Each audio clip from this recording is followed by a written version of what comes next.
Birdman. Happy Monday. Two things to you. Yeah. I need to ask. Well, first of all, happy RankEmz 21. Yeah. Our podcast is officially old enough to drink. Yeah, that's a nice one. What are you drinking? And on that note, I'm drinking some basic Karen beers over here that you bought the last time we were at my house, and they were just the last things I had cold. Yeah. We had a little quick discussion around rank and domestic lights. For me, they're all the same. Miller Lite, Bud Light, Coors Light. And I used to be 100% Coors Light, but Miller Lite of the domestic lights is the top. I think I still go with Miller Lite just from a nostalgia standpoint. Because in college, that was like oh my gosh, this guy must have got paid today beer. The nice beer. Yeah. The other thing before we get started here, and welcome to RankEmz, everyone. We'll get into the specifics here. When was the last time you used conditioner in your hair that wasn't a 2-in-1 conditioner? Yep. So every night that I'm at a hotel, I use conditioner. And at home, I have some conditioners that I took from the hotel in Hawaii that have this specific smell to it. So like once every quarter, I use that, and it like kind of transports me back. Like coconut and whale jizz or whatever. Yeah, like it's definitely. It smells like basically a pina colada in conditioner form. But you say every night you're in a hotel, you shower at night? That's a lady thing. No, every. So if I'm at a hotel for 3 nights, and that's 3 showers in the morning. Okay. So every day that I'm at a hotel. I shower and blow dry like every day that. Well, also in COVID, I probably shower 5 times a week. Yeah. Do you skip days? Oh yeah. Yeah, I don't shower on Sundays. That's a hard and fast rule. And then there's another day in there. Yeah. But like the conditioner thing, that's a funny thing you said that. Because I've always thought that, like, as a man, I really never condition outside of the hotel situation. Yeah. You know? I steal the shampoos and conditioners from hotels every single chance I get. Yeah. My entire toiletry bag that I bring around. And there's been times where I've had no shampoo, like in the shower they provide. Mm-hmm. And I was like, yes, I got one from the other Hilton property that I was at last week. I digress. Welcome to RankEmz. Nice to see you, Birdman. Happy Monday. Glad your hair is conditioned. It looks beautiful, as always. Yeah, man. Same to you. Real quick, I got to little behind the scenes look, but I got to just go check something here. I'll be right back. All right, we're going behind the curtain, so we're going live here.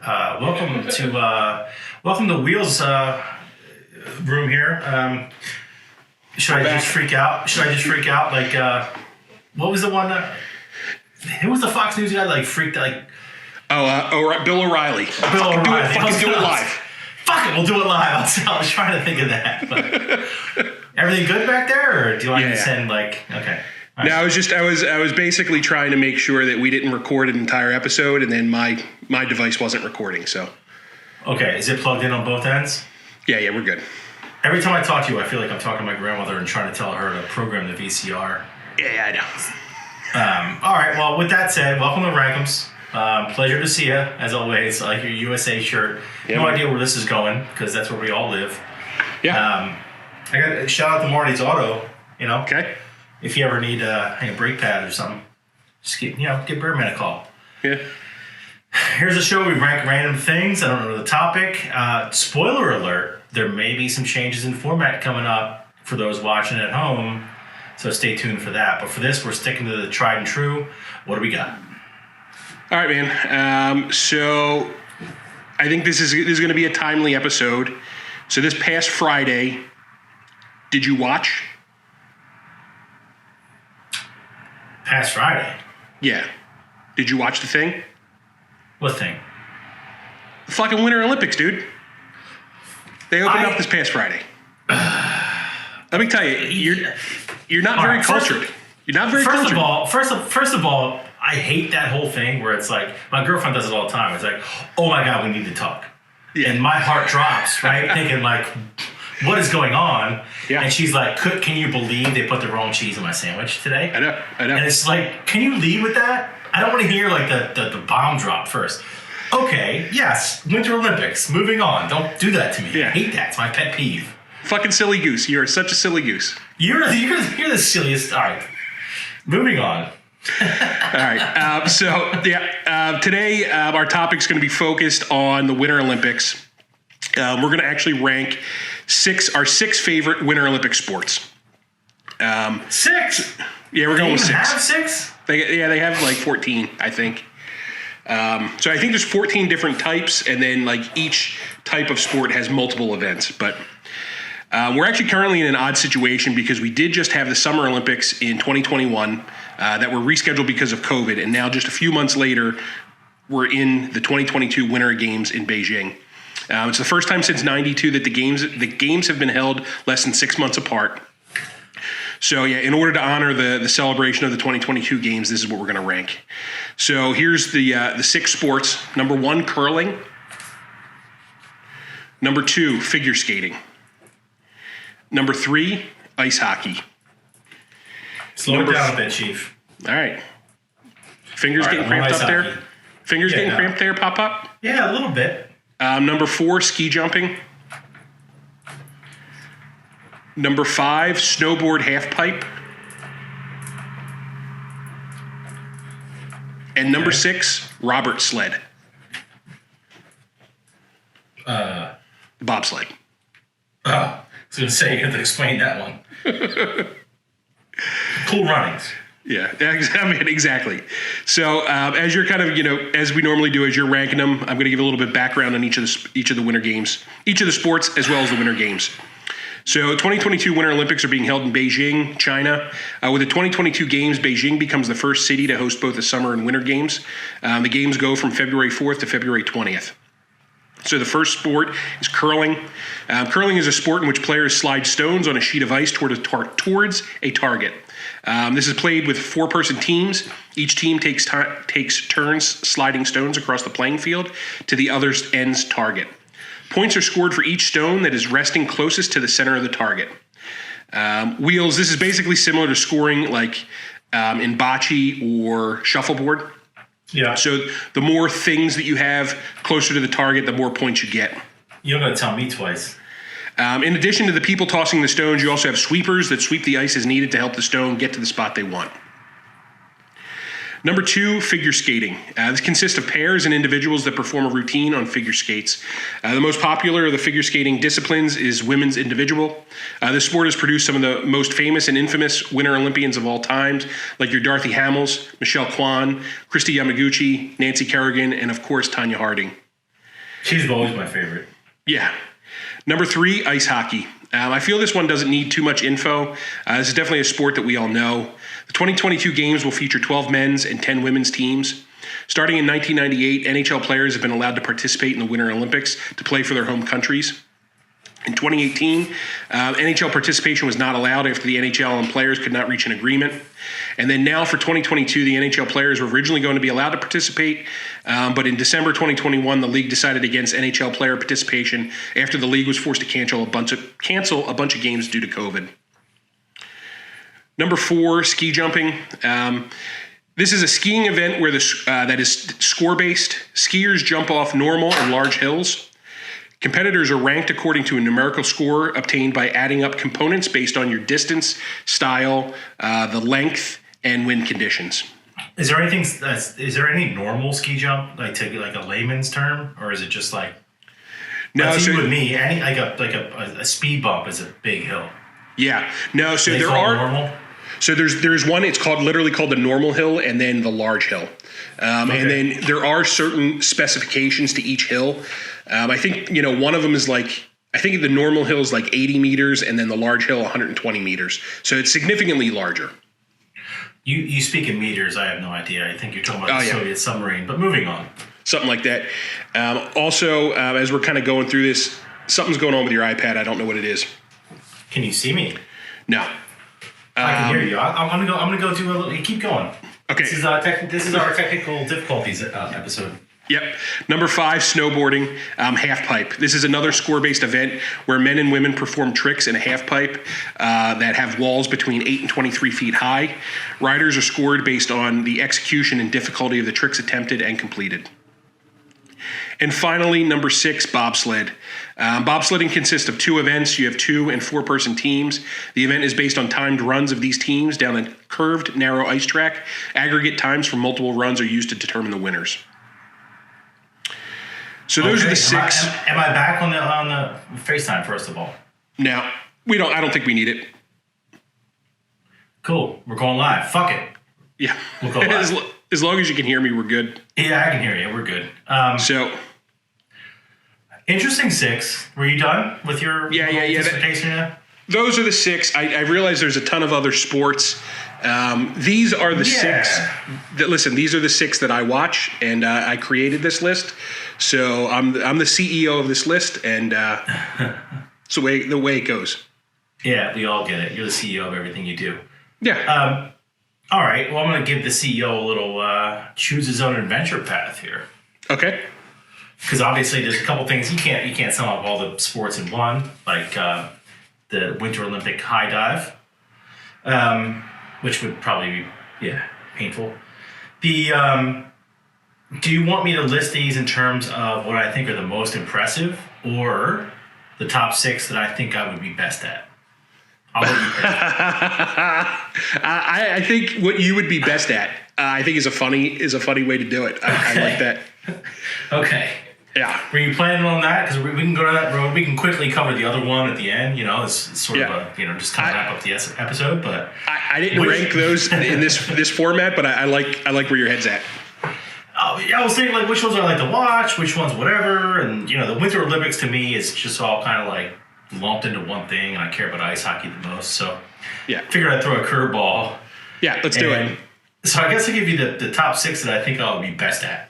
Okay. Number 6, ski jump. Okay. Yeah. I don't even know, like, what does your first day of practice look like in that event? I think we've talked about this. It's like, just go ahead, bud. You'll be fine. Yeah. Like, how do you learn to go down that thing? You said 120 meters. That sounds pretty far to me in Europe. And you're doing flippy flips, and you're supposed to land on your skis. Like, how do you learn flips to do that? So there's no flips. So ski jump is just when they go down, they basically get vertical with their skis, like their face is almost touching their skis, and then they land on the hill. Even still, they're like going like 14. Like I remember the one German Olympics, the one guy took off and he landed in like Spain. Yeah, so it was ridiculous. And a lot of times, right, this is in the mountains, so it's not 2-mile-an-hour winds, right? So there's wind gusts that are going across this goddamn jump, of maybe 15, 30 miles an hour. So, like, that's affected, and that's actually built into the score. It is a crazy sport. That's actually one of the notes I have here is, like, how do you even get into it? Unless your dad is a ski jumper, how do you get into that? I don't know. He puts you in his kangaroo pouch and you just learn on the fly like a different species of animal. It just makes no sense to me. So honestly, I don't know how you learn that. I would never want to do that. There's not enough money in it. And just to beat a guy by like a quarter of a centimeter, to win the gold and then just go back to working for your family's print shop. Like, no, thank you. I'm not doing it. Yeah.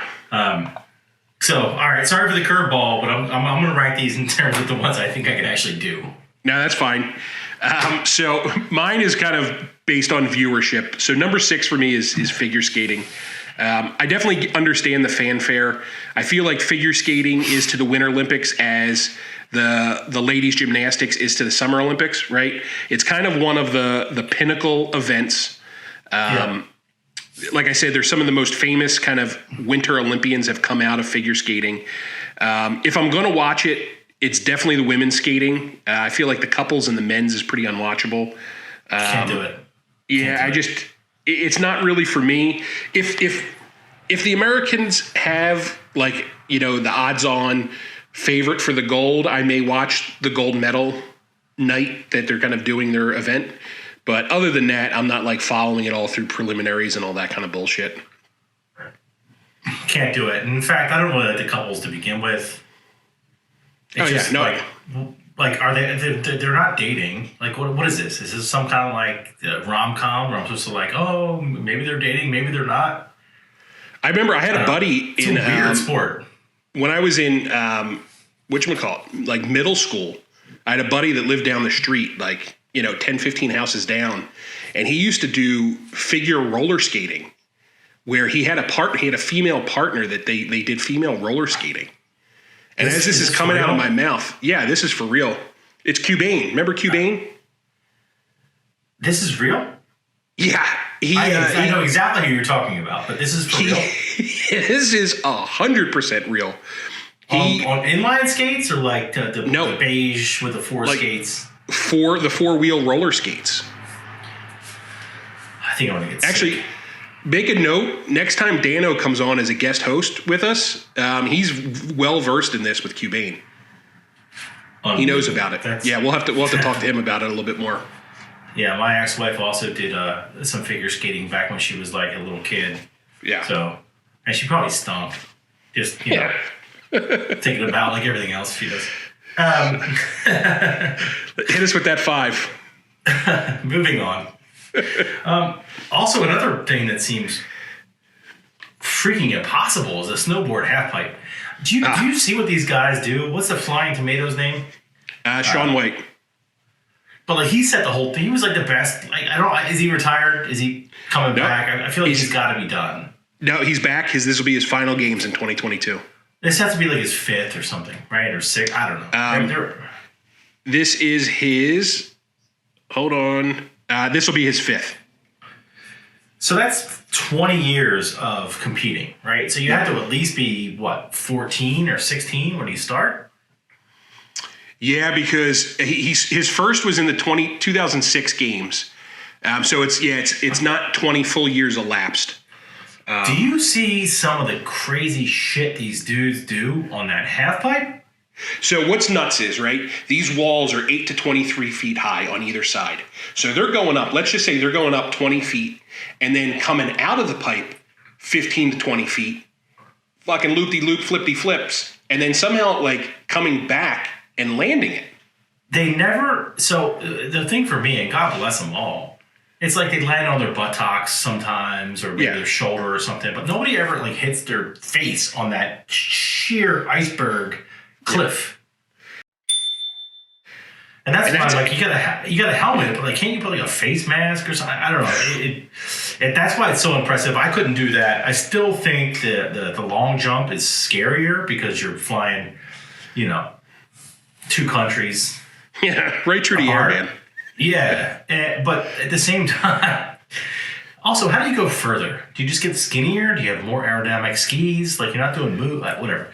This the snowboard half pipe and a lot of like that kind of like X Games style things that made their way into the Olympics scare me to death just watching. Yeah. Like I feel like I'm gonna pull something or bust my face or sit on the couch eating wings. Yeah. That's no way I could do that. That's the second most difficult, which means it's number 5 on my list. Yeah, I hear that. Now, as far as watching, I disagree just on where I'm ranking it because that's one of my tops. But number 5 for me, as far as viewership, is curling. There's one thing I do enjoy about both the summer games and the winter games, and it's kind of these one-off weird sports that I do get to become a fan of. Not heavily, but like I get to be into it for a week every 4 years. I've always kind of found curling interesting just because it's, quote unquote, it's kind of weird. It's different. It's not something we grew up with. I remember when I was still living back in Philly, there was actually a local curling club at one of the ice rinks, and they had it was kind of during one of the winter games when there was like some heat around curling. You could go and try it. And basically they put some duct tape on your shoe to kind of give you the feel of some of the shoes that the sweepers have. And you could, take one of the stones and kind of hurl it down the goddamn court. It was kind of interesting. I do like the fact I kind of understand what they're trying to do, being having played shuffleboard and bocce ball before. I kind of understand some of the strategy around it. Like the physics and the strategy, yeah. Yeah, right? So, like... It's not rocket science. It's not flying in the air. Yeah, I've never played that particular sport. I've tried it once. It's interesting to me. Plus, last Olympics, so the 2018 games, the U.S. men's team actually won the gold medal, which is the first time that's ever happened. And it was these bunch of like weird dudes that had mustaches from Duluth, Minnesota, that were kind of goofy and kind of fun to watch. And I remember getting into it, and I'm sure they're going to be back again this year, and I'll kind of keep up with them and watch some of their matches as they go through. So curling number 5, I do really enjoy it. Like I said, I enjoy watching all 6 of these, but curling's number 5 for me. You knew it wasn't going to be, you knew it was Duluth, Minnesota, right? You knew it wasn't going to be like Tallahassee team. Oh, yeah. Right? Yeah. As I was doing research, I thought it was going to be, I thought it was one of the Dakotas, but as I looked it up, it was Duluth, Minnesota. So, well, that would also make sense. Either way, right? It's not going to be like gator skiing or something. And you know what's funny? We'll finish this list out, but I think like ours is going to be the inverse. The most fun to watch versus the easiest to play. Yeah.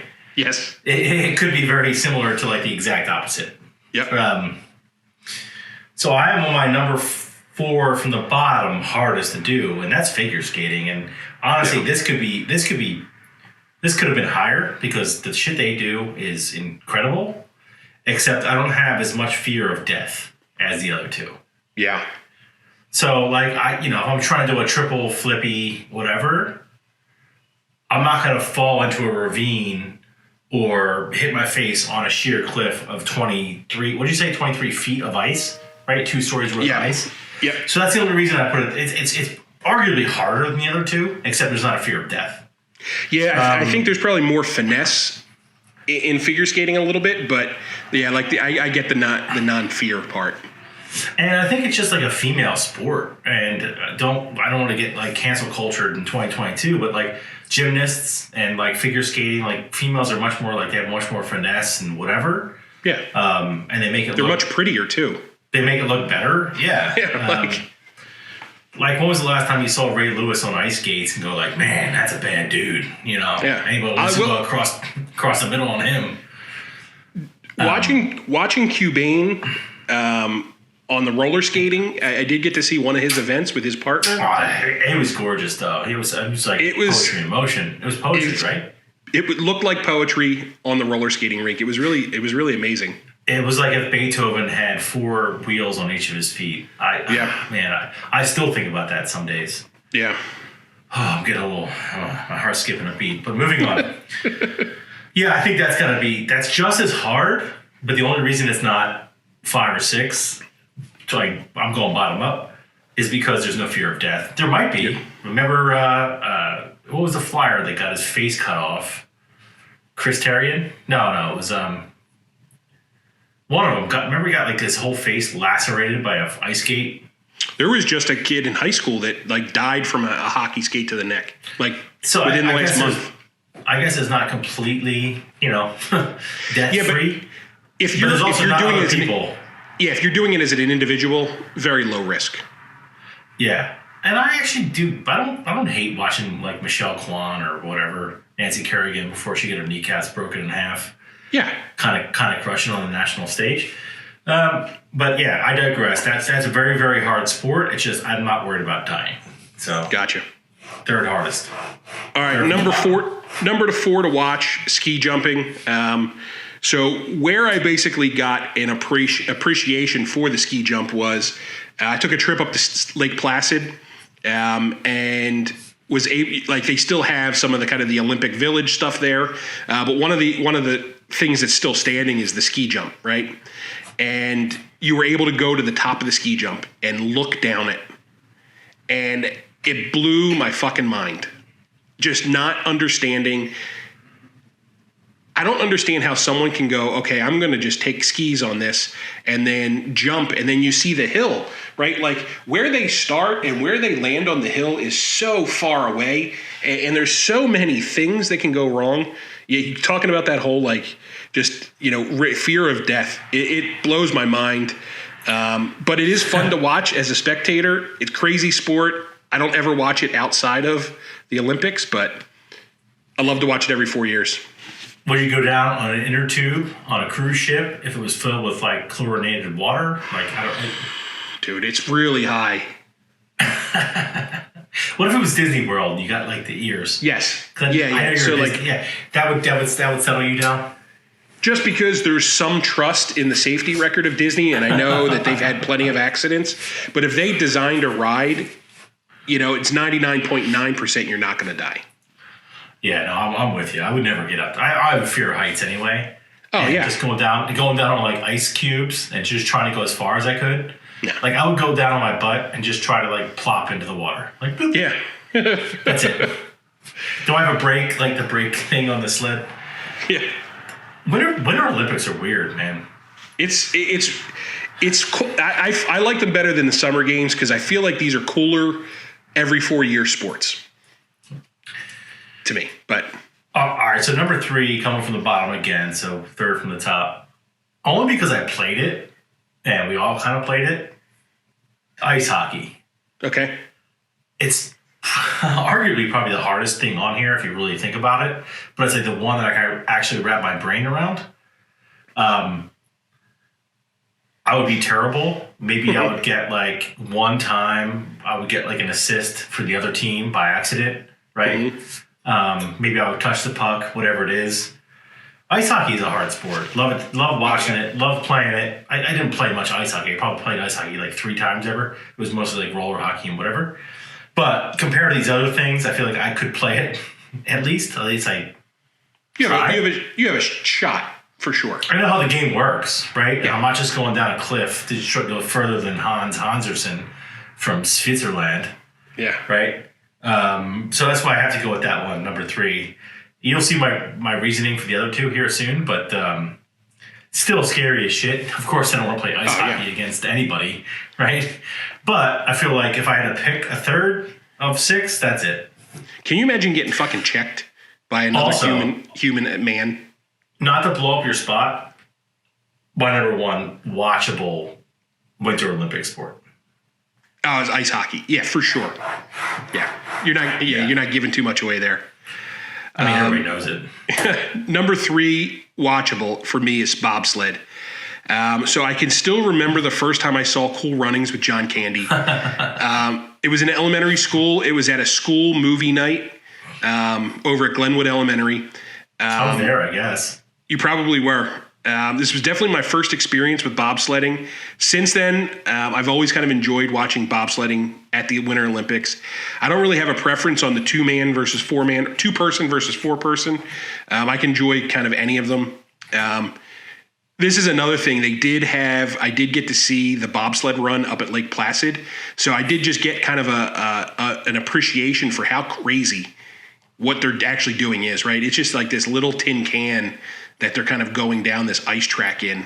You got to see somebody actually do it, or just the track itself? No, I just saw the track, but you could pay to get in one and do it. And I was like, there's no way. How old were you? And was it wintertime? Yeah. It was wintertime. Yeah, this was over New Year's. This was, when I was 28.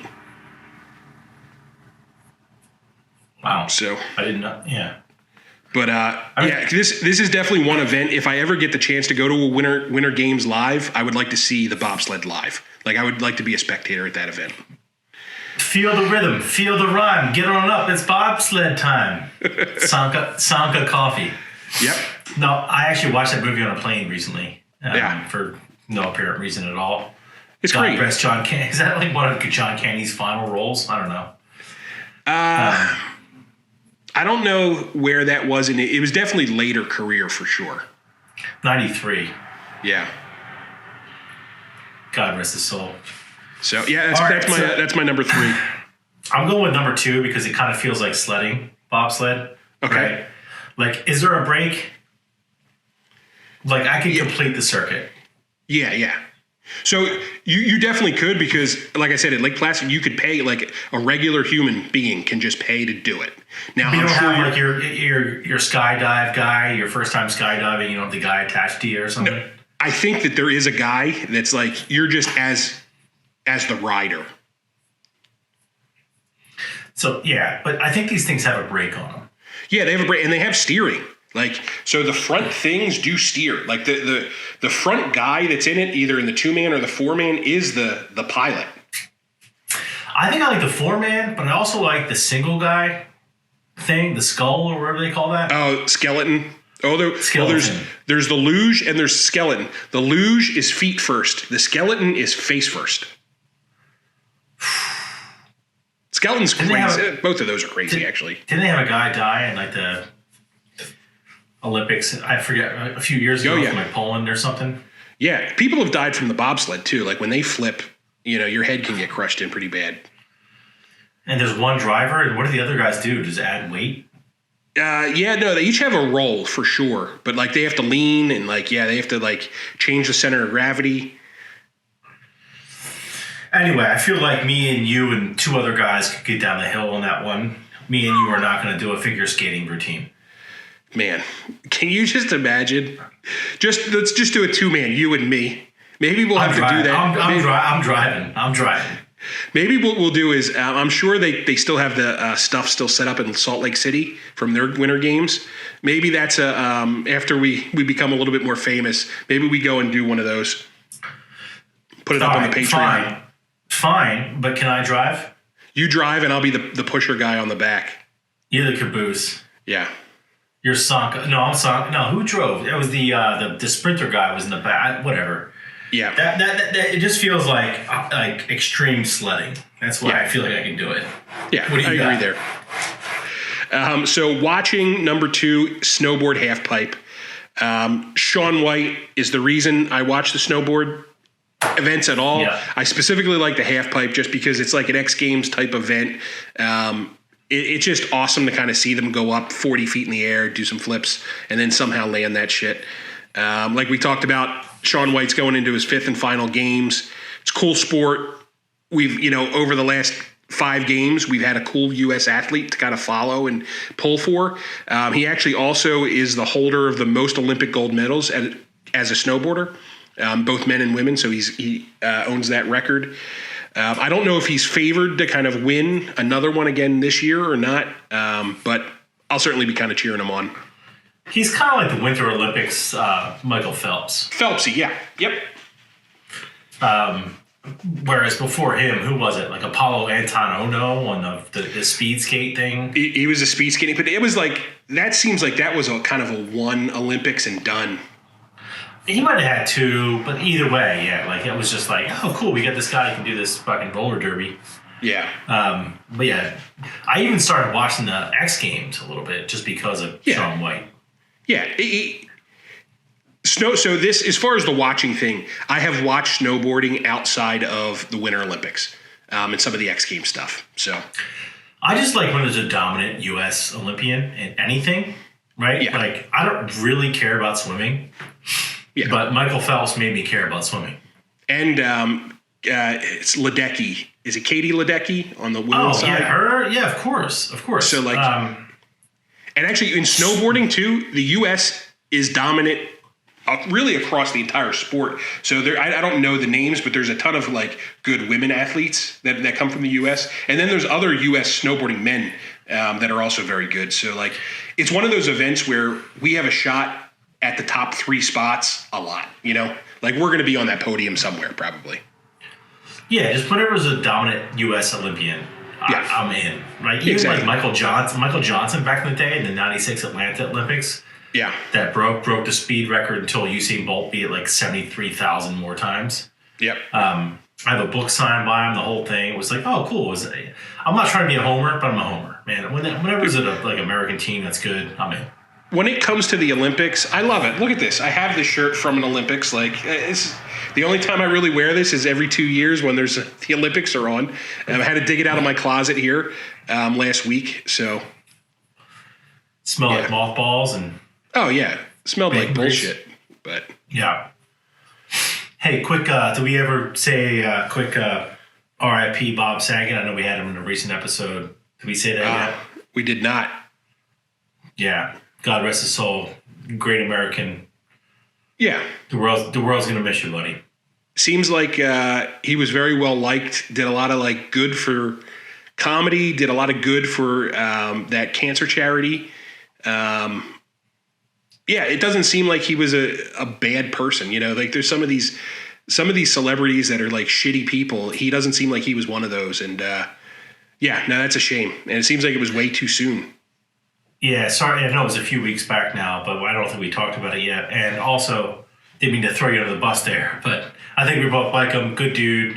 Some raunchy comedy, but like, those are just words, right? Yeah. What he did in real life was what really mattered. So, yeah. Rest in peace.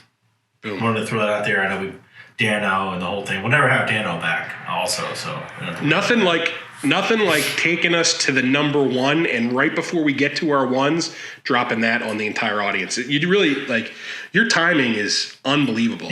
Impeccable. That's what I do. It's great, man. My comedic timing is second to none.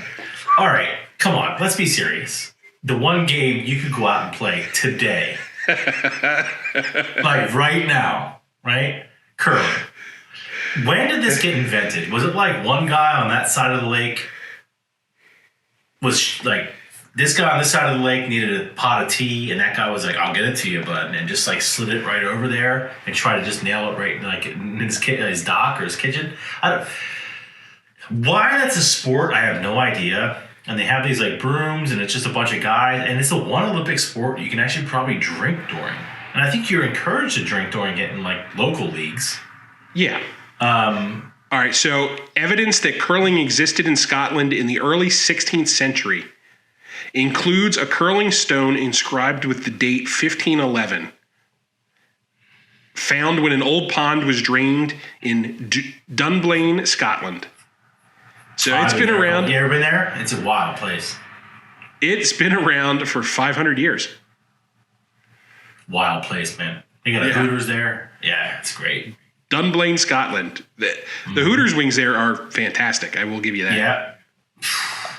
Second to none. They do I think it's Wednesdays, half liter of scotch and like 30 wings for like $15. It's some great deal. It's a whole half liter, yeah. And it's 30 scotchers, or what's their money called? Are they scotcheroos? Scotcheroonies? Maybe the scotcheroonies, yeah. I think that's what it is. Yeah, 30 scotcheroonies, which in US dollars is like $1.78. Yeah, it's real good. So it's actually cheaper to fly there and drink and then fly home versus just Uber into your local. Yeah, it's incredible. But yeah, I've been there. We've been there. It's a great place. Really great. So that leaves my number one. You alluded to it earlier, ice hockey, right? In normal years, ice hockey is definitely the best winter Olympic sport. Part of the reason is because there's NHL players that can play. That was different in 2018 and again this year. But like, also normally the USA at least has a shot at gold, right? They're never favored, but they're always kind of in that top or second tier of teams. You always have your Canada, USA, some of the Scandinavian countries like Sweden. I just feel like it's always Canada, but yeah, it's Sweden, Finland. Russia. I feel like we're number two. We're in like that 1B group. Yes, exactly. So and it's always Canada and then everybody else. Yeah, Russia's been good from time to time. We always have a shot. That's what I mean. Like, so we did come close. 2010 and 2002, we won silver medals. But the last time we did win a gold was 1980, which was the Miracle on Ice. But yeah, it's always a fun thing to watch just because you can kind of enjoy Team Canada playing because there's probably 2 or 3 Philadelphia Flyers that are playing on the team. Yeah, at least they're local. Yeah, of course. So that's the list, man. We had 2 different lists. That was the first time we went down like a choose your own adventure. I liked it. Parallel. I liked it. It was a good little twist that you put on there. Yeah. So throwing them out there. As far as watching, right? Any honorable mentions that weren't on my list that you do kind of enjoy taking a look at from time to time every 4 years? I have a couple here. I have like 1.5, and I'll give you the half first. Actually, they're both halves. They're like 2 1/2s that equal 1.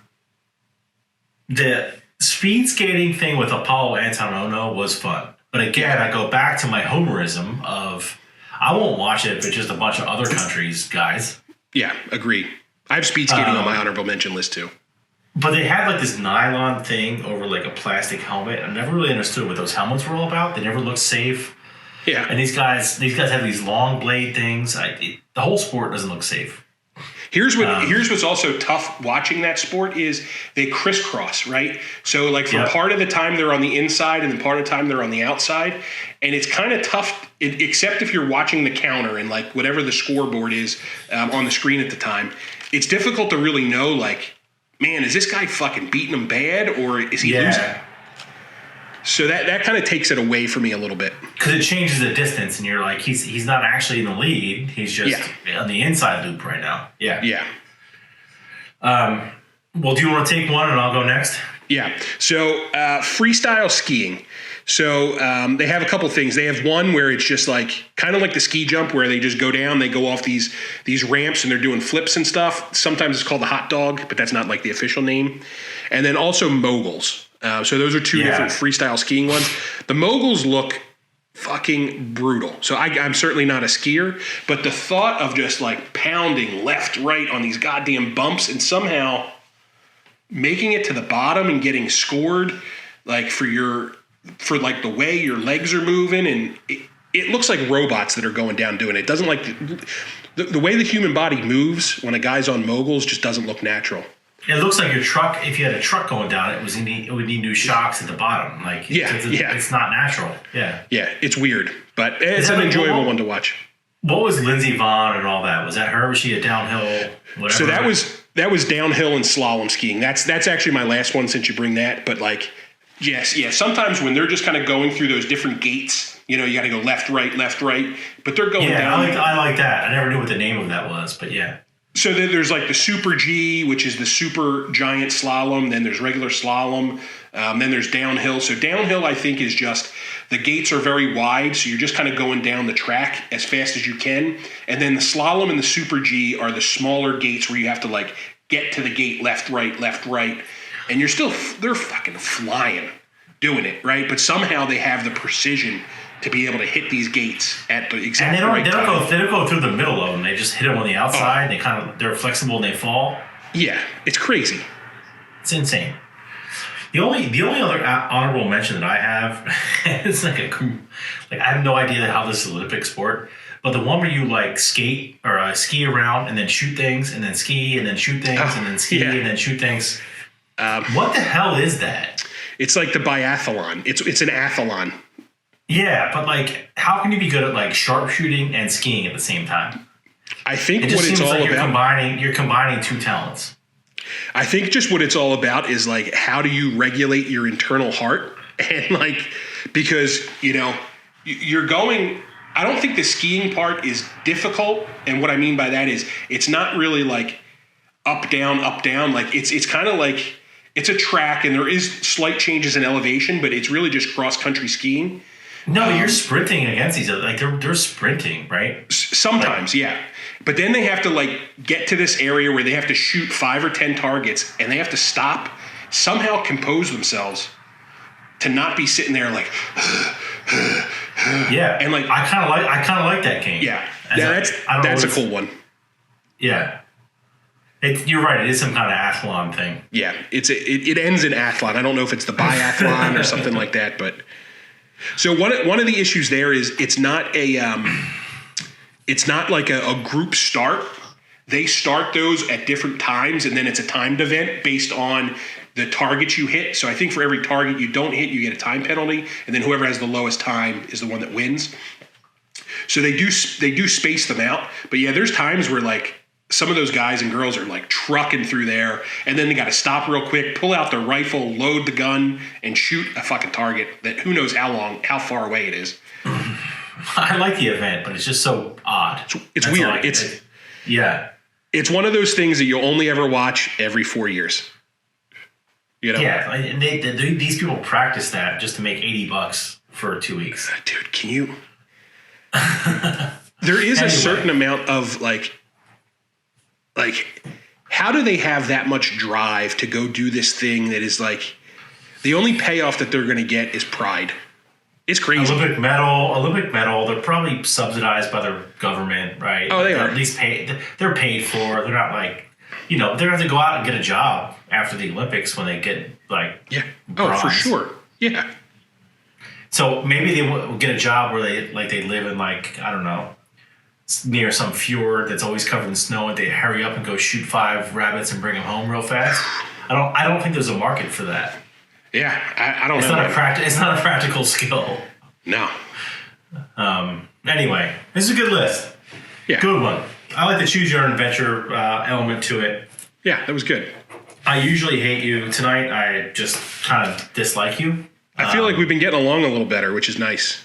Yeah. We'll have to fix that and get, start the fight a little bit more. But thanks to everyone. Why don't you wrap us up? Another episode of RankEmz in the book, number 21. Thanks everyone for joining this week on RankEmz. We will be back again next week for our Valentine's Day episode. So please go ahead, subscribe, and join us for that. We look forward to being back, like I said, next week with a new RankEmz list. Thanks to all of our followers. Please share our content. Follow us on all social media apps at RankEmz Podcast. We're on TikTok, Facebook, Instagram, and the Snapchats. Please smash that like button, comment, and subscribe. All links will be listed below by our producer, engineer Smittay. Man, I have a real hard time with that every single fucking week. But I really do appreciate what he does, even though I butcher his name every single week. Thanks again to all of you for listening. See you, Wheels. Have a good one. Later, Mr. Ed with the peanut butter on his lips. Have a great night, everyone. Later. Mr. Smitty.